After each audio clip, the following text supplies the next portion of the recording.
TRE in the afternoon.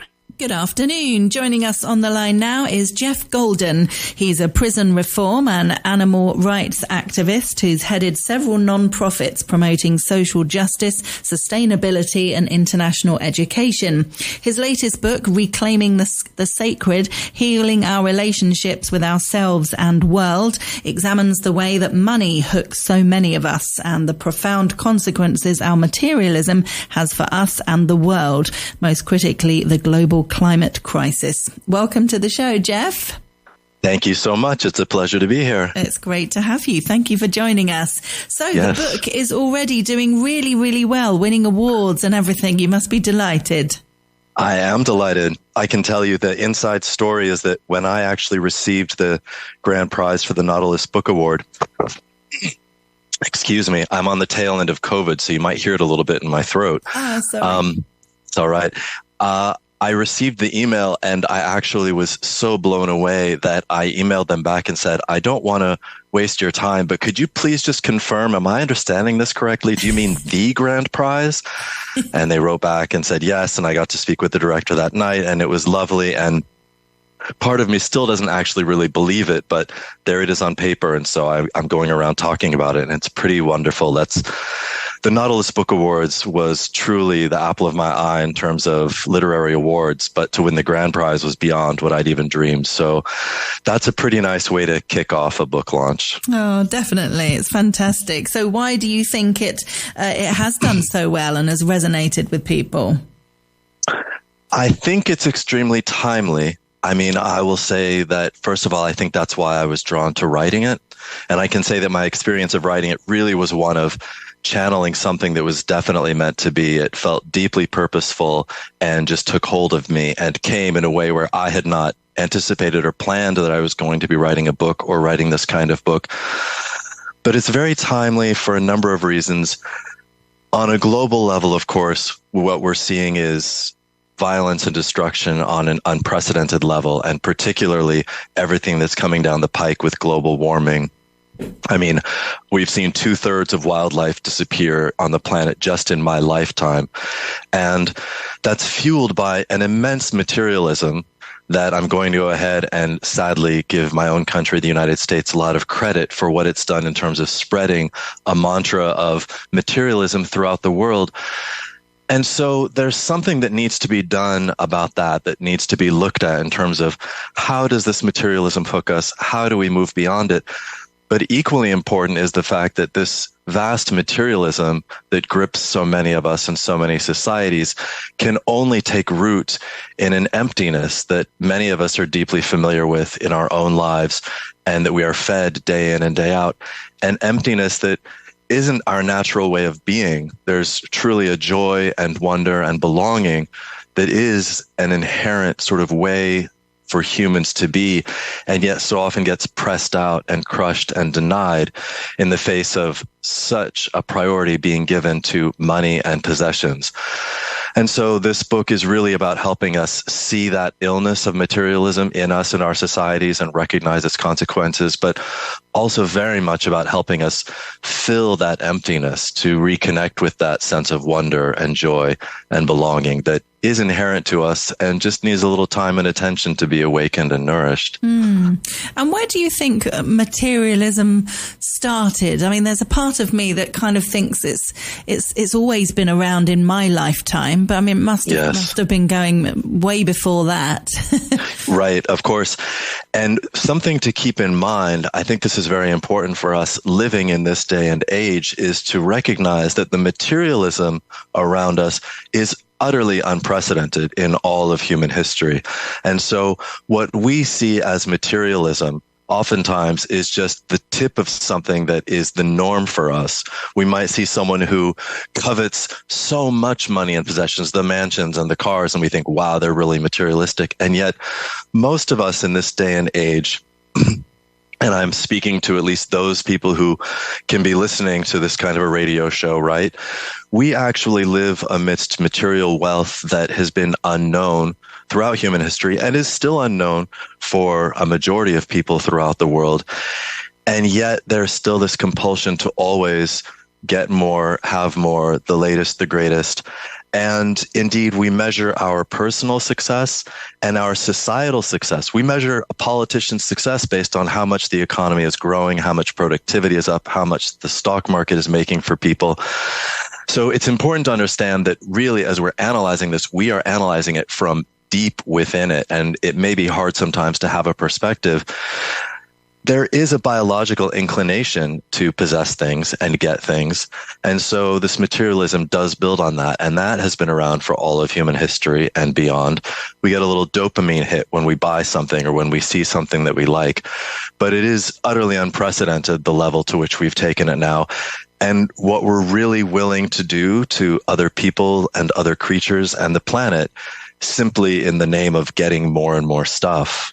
It's difficult, isn't it? Because we, depending on how we look at the world and how we look at life, we need money. We really need money in order to survive, to pay our mortgage or to pay our rent, to buy food, to buy clothing, all what we deem to be essential things. And then, people's list of essentials can get, as you say, gets longer and longer over the years, whether it's radio, television, phones, computers, all that kind of thing. The list goes on and on and on that we could all deem to be essential things in our life. And it all costs money.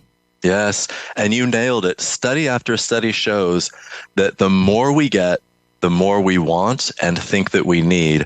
You can poll people who, for example, already have millions of dollars and ask them how much they would need to be happy or to be secure. And it's always anywhere from 30% to twice as much. And that holds true for those of us who don't have millions of dollars in the bank as well. And then we get that, some of us, and you ask us again, and still the marker just keeps shifting further and further from us as we get more and more. So in the book, what I emphasize is that it actually isn't particularly helpful to poll us and ask us how much we think we need to be happy. What we need to do is look at what the research shows. And pardon me.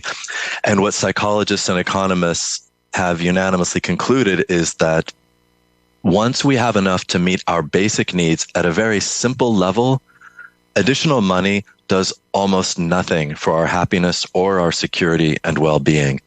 And yes, we can try to continually redefine what that means, but what they're talking about really is our basic needs at a simple level: food, shelter, clothing, basic health care. If we have those things, then we already have enough money to be as happy as we can be. And so often, when we pursue more money and make decisions compromise us, that force us to make more money, we go for the bigger house or the bigger car or a particular lifestyle. And I'm very sympathetic to us. I mean, we are immured in this in our cultures. It is in TV, radio, songs, friends, family pressure us in this direction. But when we bite off those things that are more than we really actually do need, we actually compromise our well-being and our happiness and our security. I'm not thinking about possessions so much. I've just started thinking about travel, and how much we can gain from traveling. But of course, travel costs money and has gone up since the pandemic as well. So travel seems to be more expensive than it's ever been. And that I feel like is something that we don't need it, but it certainly enriches our lives, doesn't it? Absolutely. You and I are right now having a conversation that my best friend and I have frequently. We both love to travel, and she still travels very much. I am trying to not fly anymore because of the impact it has on global warming. And yet I have flown a lot. I have lived and traveled internationally, and I know personally how much it has expanded my world and my own well-being. And so that's all true. And I'm not trying to just pretend that doesn't exist. But flying, for example, or travel as a cost and as an impact on other people and other creatures through global warming is significant. And what I urge people in the book to do is not to just give up travel. I mean, I think that the deepest calling for all of us at this moment in human history is to step back, to try and consume less. But it's not about just going straight from a certain level to half that or a quarter of that or none of that.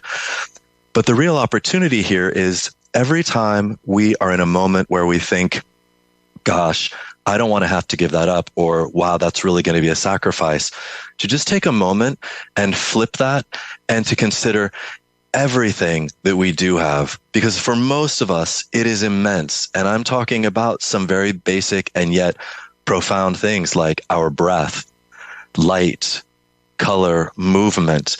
So many of these wondrous things that exist in our daily lives, and yet with more and more in terms of acquisitions and travel and experiences, so often get lost. The research is clear that the more money and possessions that we have, and that includes experiences, the less sensitive we are to simple pleasures and joys, and those get lost. And so anytime we hear a call for us to give something up, or we think, gosh, am I really going to do this? I don't want to have to give this up. I'm not saying definitely give it up, but I'm saying at least take a moment and just notice and try and be in touch with the wonder and vastness of everything that we do have. And then with that light, start to see what really is important, what really matters to me. There's certainly a lot that we can appreciate and be thankful for and be happy about that is free and doesn't cost us anything. I think it's one of the things that, humans as we define them, Homo sapiens, we've been around for about 300,000 years. And a defining characteristic for most of our ancestors, for all of human history, has been that we live with much more presence and spaciousness than humans do today, and particularly those of us who live in large capitalist corporate economies. Their lives were ones of stars and trees and breath and water and food and companions, the very things that science shows actually nourish human well-being and contribute the most to our happiness. And yet they're the things that so many of us today, often either completely or to a large degree, have lost touch with. And when I referred earlier to the profound emptiness that so many of us experience, that's part of what I was referring to, that sense of just presence and belonging, and a deep sense of purpose and belonging, even in the absence of doing something or having something, acquiring something. I think there was something else I was going to say where I was going with that, but I got so in the feeling myself of everything that I think is wonderful, that's present and here waiting for us, that I lost track of wherever else I was going to go. Oh, don't worry. No, it's interesting. I always think about when you see videos of children in poverty-stricken areas or countries in Africa, seeing how happy they can be just kicking a can around a field somewhere. And just the simple pleasures. And you know, you kind of think, yes, it's possible to be so happy with so little, but then I kind of think, yeah, but they're also in a different environment. You know, it would be different for kids in the Western world, surrounded by other children that have got the latest iPhone, the latest pair of trainers, whatever, to just be happy with no shoes, kicking a can around. It's kind of out of context. You know what I mean? Oh, you're absolutely right. And first, I want to acknowledge what you were saying about people who do live in often significant poverty. Because again, if we are not able to meet our basic needs, then additional money does boost our happiness and security. However, even for people living in extreme poverty, that is still less important than some of those other factors I mentioned. For example, relationships. There was a wonderful study done that compared homeless people around the world, and in particular looked at people in Calcutta, India, and in Oregon, that is to say, the Western United States. And what they found was that the homeless people in India were far happier and more satisfied with their lives, even though by almost all measures, they lived in much greater poverty and suffered much greater losses.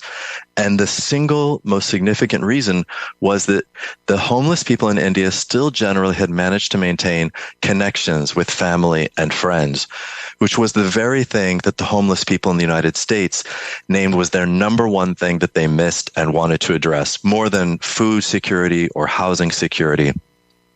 So even at that point, and I mention this because even for those of us who are living in an environment, like you said, where there are the latest gadgets and the pressure to do this and that, Yes, and I'm not urging us to suddenly say to our kids, you can't have any of that, go outside and kick a can, right? That's not realistic. But for all of us to just keep in mind exactly what you're saying, which is that, gosh, not only could we possibly be just as happy without so many of these gadgets, but actually what the research shows is that we could quite likely actually be happier. And so for that, at least to be in the mix when we're making these decisions about our children's lives, about our own lives, and again, particularly this juncture in human history, where that is absolutely the direction we are going to have to go. And we can make it joyfully and recognizing that it actually serves us, or we can go down kicking and screaming, which is probably going to be what a lot of us do. And for a large part, it'll probably be a mix of the two. But the more that we can keep that perspective, the more we can keep ourselves in a place of peace and joy and security for our own sakes and our family's sake and society's sake. Yeah. Yeah. We mustn't underestimate the huge gains that we get from human connection, you know, and that story you said about the homeless people really highlights that, you know, whatever situation you're in, if you can have human connections, whether it's with a neighbor, whether it's with a stranger in the street, or whether it's with a friend, family member, partner, whoever, they're the things that enrich us. You know, when we're on our deathbed, we don't think about the mobile phone or how many hours we spent in the office. It's people, it's love. That's what's important. You are 100% right. And in terms of the factors that you can look at in a person's life, that is to say the things around them, relationships are by far the strongest correlation with happiness and well-being. How many friends, quantity, quality, amount of time spent with them, that is the number one factor. And yet, as you sort of hinted at the end, when you talked about, for example, love, there are actually some factors that are even more important, and they have to do with our inner lives. And there's some of the things that I was referring to as well in terms of presence, a sense of gratitude and wonder. And that piece about love, arguably the single most important factor in a person's happiness and well-being is the nature of their relationship with themselves. Many of us, most of us, I'm going to say, live with some deep wounds, some deep messages that we've internalized from friends, family, our societies about ways that we just aren't enough or things that are wrong with us. And the less that we're burdened by those, the more that we take some time to work with those, draw close to those, ease those, and create more space for just a daily delight and joy and wonder and appreciation for ourselves. The more that we are rooted in just a sense that, wow, I'm actually pretty amazing and wonderful and truly a miracle. I mean, each of us is objectively a miracle, that we are walking, talking, moving, the complexity, the emotions, all of that. The nature of our relationship with ourselves is, in fact, the single greatest determinant for how happy we are in our lives. And it makes sense because how we feel about ourselves is something we bring into every moment and every situation, and it colors it. We can enter a room and before anyone has even said anything, we might have certain feelings or assumptions that actually are like little cuts. We're undermining ourselves rather than being able to just be present with not only the wonder of ourselves, but then the wonder of these people around us. I could go on, but you get the idea. Oh, definitely. Absolutely. Yeah. If people want to find out more about this, they should definitely get a copy of your book. It's called Reclaiming the Sacred, Healing Our Relationships with Ourselves and the World. And it's available on our website, tre.radio. It's by Jeff Golden, who we've been chatting with today. Jeff, a pleasure to have you on the show. Hannah, it's been a pleasure. Thank you.